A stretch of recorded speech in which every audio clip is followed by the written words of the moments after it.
Добро утро и од мене. Ние продолжуваме со утрински печат, а наш следен соговорник, еден од најстакнатите, најпродуктивни и онака како што јас сакам да кажам најблагородни актери, вработен во театарот за деца и младинци. Денеска со нас Владимир Лазовски. Добре дојдовте. Добро утро од утрински печат. Добро утро, благодарам на поканата.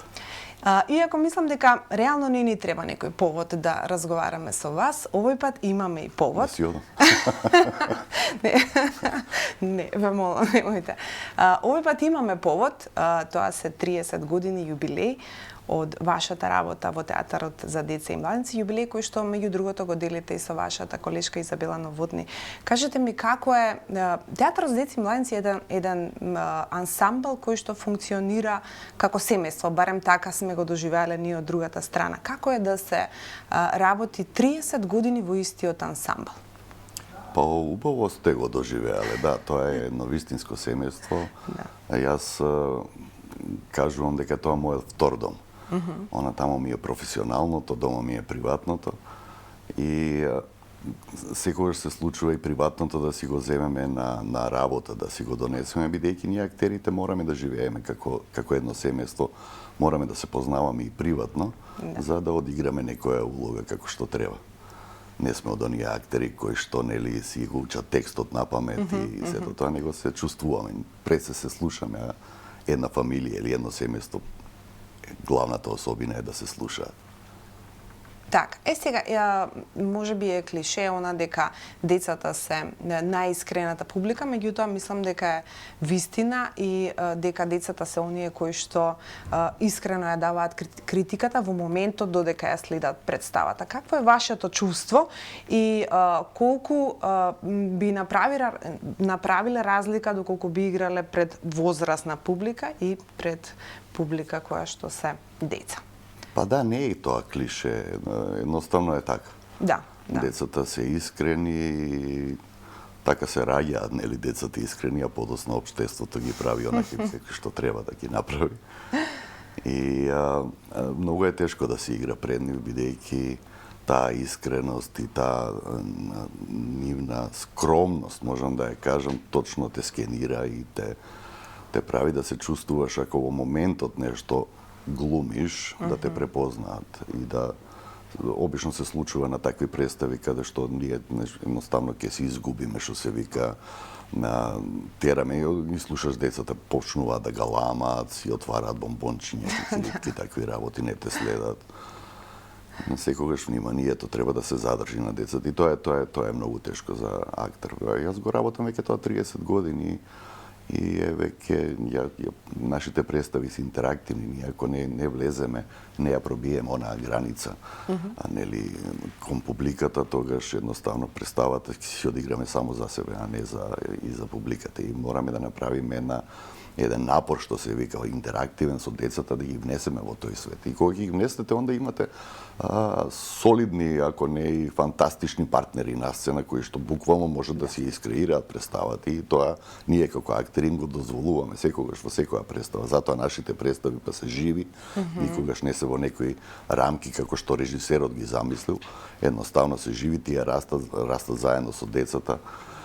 Можам слободно да ви кажам дека децата си ги креираат представата. Да, режисерот ќе ја направи како што треба, а потоа децата си ја превземат и таа нивна фантазија која што е едно поле за истражување, невидено огромно. Можете да нели го употребуваме и ги пуштаме децата сами да си ја креираат представата и тоа е благородна работа. Многу благородна, многу. И веројатно таму дофрлувањата се пожелни, а не пречат. Нели? Да. Значи сме биле во театарот за деца и младинци многу пати. Сега, дали се случува на пример дете да заплаче на представа, на пример, како реагирате во такви моменти дали има нешто кое што знае да ви го поремети текот на представата, со исклучок на мобилните телефони или за кои што има предупредување да се исклучат? Дали некоја друга ситуација може да го поремети текот на представата или вие сосема професионално се носите и со такви моменти на плачење на деца во публика и слично?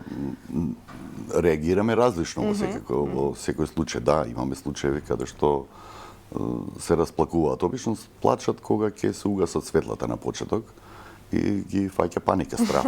Да. Или ако има страшни да сцени. плачат, да. И глумците различно реагираат во таква ситуација, зависи од која представа, да речеме, јас во Волкот од Црвенкапа, велам, немој да се секираш, ќе ти изадам тебе и ќе средиме работата. Обично се смируваат кога ќе кажеш ќе ти изадам тебе, што треба, они се смируваат. Одлично. Сега, вие сте добитник на многу награди, многу и меѓународни награди за најдобро актерско остварување. Дали можеби имате омилена представа, омилен лик? Да, тоа ми се случува деновиве на неколку интервјуа да ме прашаат која е мојата омилена представа или да, колку награди имам или кој лик ми е омилен. И јас, после 30 години работа не можам да ви кажам, бидејќи јас тие работи не ги бројам. Так. Искрено да ви кажам, да, си има други служби кои што тоа го бележат, го бројат едноставно. А можам да ви кажам една случка која што ме натера на размислување. И тоа ја кажав и пред неколку дена во некои други интервјуа. Мене ми се случи минатата година, минатата за време на пандемијата, минатата беше или предминатата, така нешто. Ја играме Зрното Грашок и Принцезата, таа е прв професионален проект со првовработените глумци, со мене и со Изабел. И, не знам, 250-60 представи, веќе 30 години е таа насцена, е еден непроверен податок дека единствената представа во Македонија во континуитет што игра 30 години. На 24 февруари беше премиерата пред 30 години, така да наскоро ќе правиме 30 години. Да. И завршува представата, значи во време на пандемијата немавме нешто голема публика и онака не сме нешто голем театар со 112 седишта. И имавме 10 на 15 луѓе на таа представа и заврши представата, реков ајде да одам да се напијам една вода и една мајка со една керкичка. Вика, ќе може ли да се подпишете на боенката на мојата керкичка? Ние тоа го правиме на секоја представа, даваме боенки, а на времето после представата глумците излегуваа, се подпишуваа, славеа роден ден и такви работи, па ние честитавме. Сега тоа го нема, ама мислам дека ќе се врати. И викам, да, зашто да не, викам, ќе се подпишам. И гледам, боенката е од таа една стара верзија, од првата верзија, 30 години предходно испечатени. Викам, веројатно, викам, снемало од новите боенки, па сега е. Дале од старата. Ја зимам мајката боенката, ја отвара на страницата и ми ја подава да се подпишам и ја читам Среќен роден ден со љубов, Владко. Јас се ежам во моментот. И мајката ми вика, вие ми го подпишавте ова кога јас го славев овде својот 9-ти роден ден. И тоа ме натера деновиве да размислувам дали е тоа мојот, тоест нашиот како театар најголем успех да ние израснеме цела генерација, да. И да се пресеков едноставно, не знаев што да подпишам, на кого да подпишам, на мајката, на керката. Да. Тоа не ги бројам наградите, не ги бројам представите, иако тие службите што се кај нас задолжени за такви статистики ми кажува дека имам над 3000 представи одиграно, не ми ја кажува точната бројка за 30 години. Убаво е тоа чувство, знаете, постојано да си на сцена, постојано да си во контакт со децата, да креираш разни ликови. За нас е убаво, од друга страна па е убаво и чувството кога ги поставивме темелите. Ние не знаевме дека до ова ќе дојдеме до ова. Ќе дотераме, да. Сега, во однос на улогите, морам да го споменам и куклениот театар. Значи, дали е тоа нешто што го учевте можеби на факултетот за драмски уметности или веќе во театарот за деца и младенци го изучивте како техника? Дали е лесно да се пренесе, дали е техника која што лесно ја совладуваат пак младите актери? На академија нема таков предмет, игра со кукла, иако имаше некои разговори да тоа да се воведе и таков еден предмет, би требало повторно да почнеме некои разговори. Немаме кај нас продукција на такви актери куклени.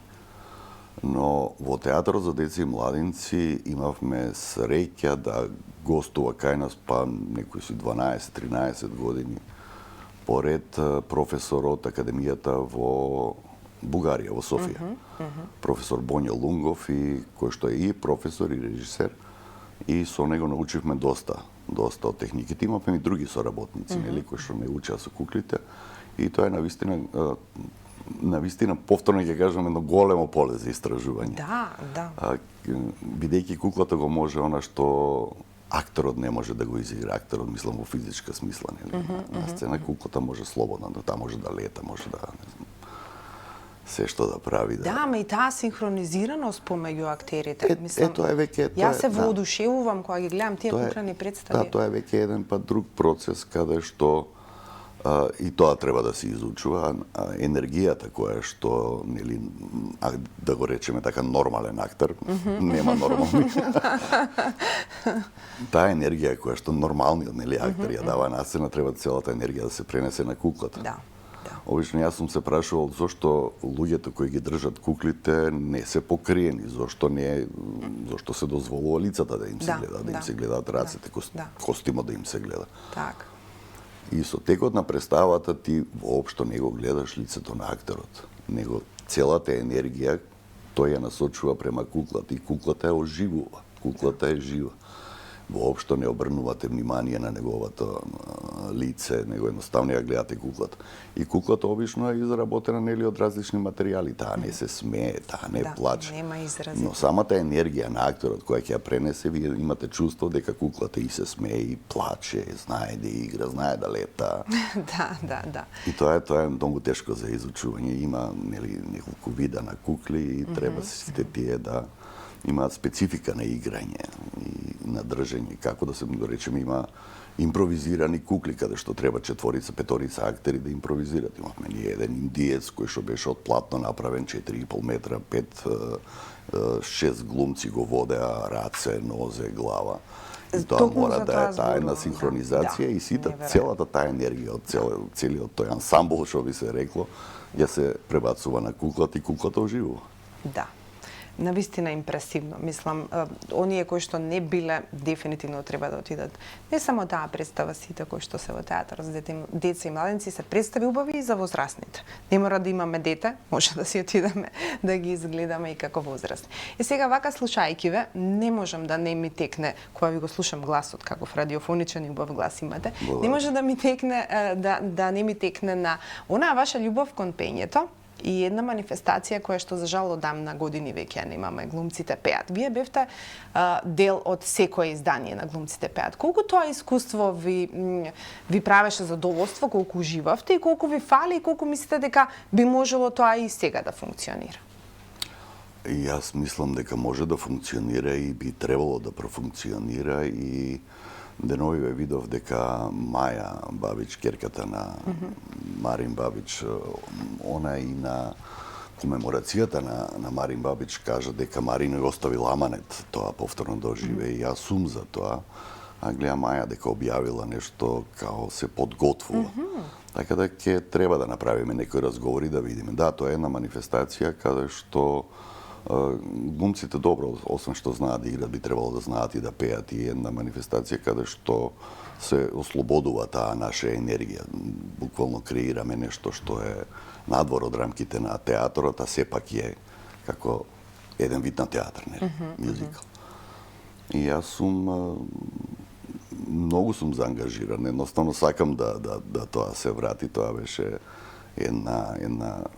едно време каде што ние глумците живеевме заедно, од друга страна и е средбата со други актери кои што работат во другите театри. Ние некако се затворивме во границите на нашиот театар и си креираме, тука немаме некои контакти со другите, а вака е убаво од време на време да се направат некои такви манифестации, па дури цело време ги охрабрувам театрите да почнат со копродукции, да можат и другите, нели, да ги следат тие, едноставно да има и дружба помеѓу нас актерите, да не бидеме затворени во кругот на оние вработени актери во самиот ансамбл, нели, во самиот театар.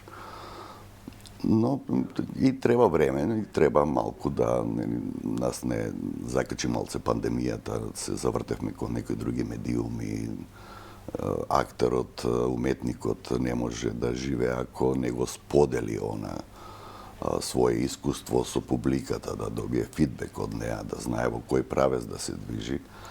И во време на пандемијата немавме публиката. Публиката е нашата енергија, нашата храна, што би се рекло.